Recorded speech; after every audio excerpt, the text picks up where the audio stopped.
Hey miners, Meineke here. Today we're going to check out my final network setup. Everything's in place, but before we get into that, here's a word from our sponsor. Fluxpools.net would like to announce a new weekly lottery for loyal miners that support their project. As you might already know, Fluxpools is operated by the people from the Flux team as they want to provide a safe and transparent mining experience. While the Flux project does not take directly from the pool, they do give a portion of the fees back to the Flux project because they understand that both the project and the miners are what makes this pool possible. Flux Pools has given away nearly 5,000 Flux a month back to miners. The new Flux lottery gives 5 lucky winners $50 each in Flux each week when you have a 95% uptime on your rig. There will also be a bi-weekly winner who maintains 99.5% uptime. That winner will receive 1.7 kilosouls of hash rate for 48 hours to their wallet. Flux Pools has also announced a 0% mining fee and 1% parallel asset fee forever. This on top of the weekly loyalty program. You can also earn up to 3 Flux per week. That giveaway prize will be sent directly to the mining address and nowhere else. Furthermore, Fluxpools.net has just launched a Neoxa pool with a miner loyalty program where you can earn up to 1,000 Neoxa for up to 1 gigahash each week with 0% mining fee for the first 30 days. Please do not mine directly to an exchange as your rewards may be lost as a result. Come see why Fluxpools.net is a great place to mine. All right, guys, we're in my laundry room where I have my 25U rack located, as well as some other servers that I have here in my house. So let's take a look at everything. So this is the final setup here. I know the cable management is a little subpar, but I made it this way because I could get to cables easily. I did cable manage most of the network cables. These two down here, these go down to the Power Edge servers. These go over here. So I have dual WANs. So I have these 2 ports right here are my WANs. They're both 1 gigabit lines. This one goes down into my switch. And then I have the brown one. The brown cable here is from outside, which is first. I had to relocate my first WAN because it was in my living room.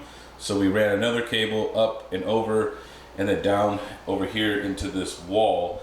This is where all the networking comes in through the house. I have Cat 6 in every single room.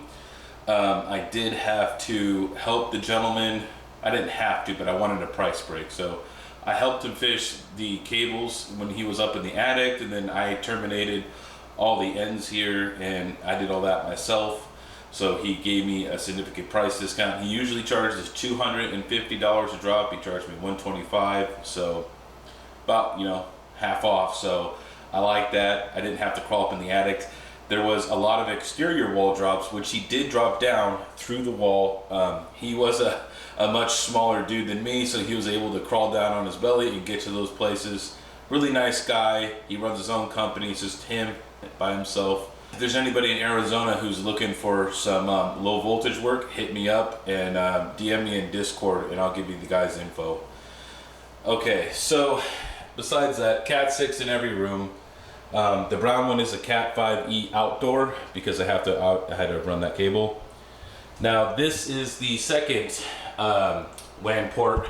I'm really pissed because see these guys right here, they chunked up my wall right here. So that's from them, you know what I mean? So got my Nimbus node right over here on this white desktop PC.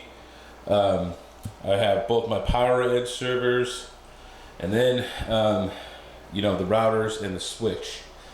So pretty much everything on this side, like where this number 8 is right here, over is all for my home. 10 and in this area will be for mining.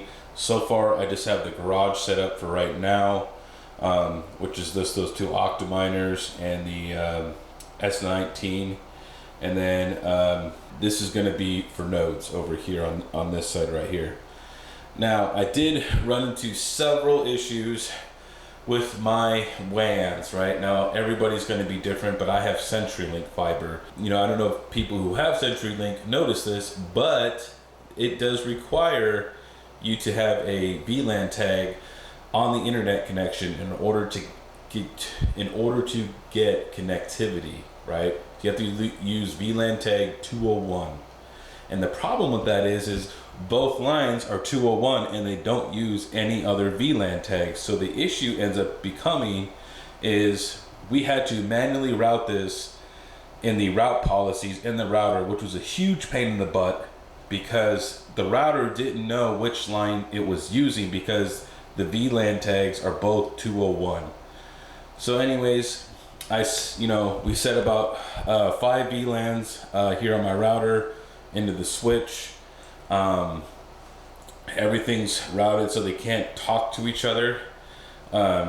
So everything is trunked besides the mining one, right? So which is on this number 10 one here. And the problem that I had with that is out in the garage there's an unmanaged switch, and unmanaged switches, they don't know about VLAN tags. They don't know what they are or what they mean, so they don't know how to communicate that. So that one's running in hybrid. The rest of the house is all in trunk mode. I also have some rack mounted PDUs that I got right here.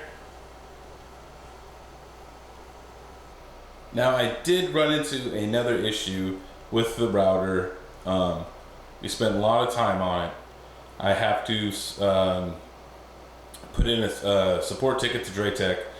The UPnP isn't 100% working correctly in the router, and I don't know if that's because of the route policies that we had to do and manually route everything to each different subnet, but the UPnP is not working properly.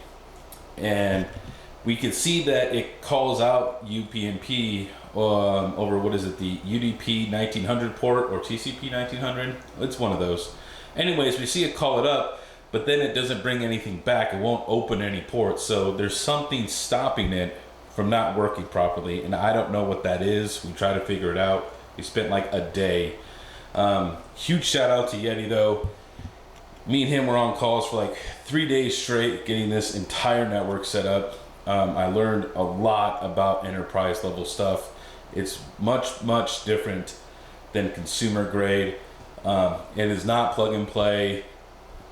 It is, you have to have lots of patience, which I had to get some because there's a few times that I wanted to go Hulk on this thing. So once again, huge shout out to Yeti.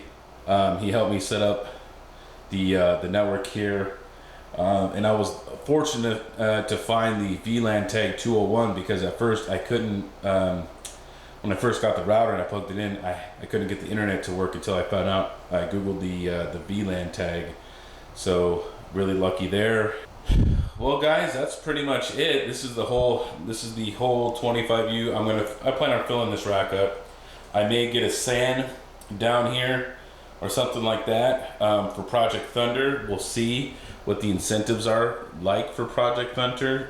So I'm not going to invest in it yet unless it makes, financial sense. I do have my access point, which you can see right here though, which is on a PoE injector, which is why this brick is being powered over the Ethernet.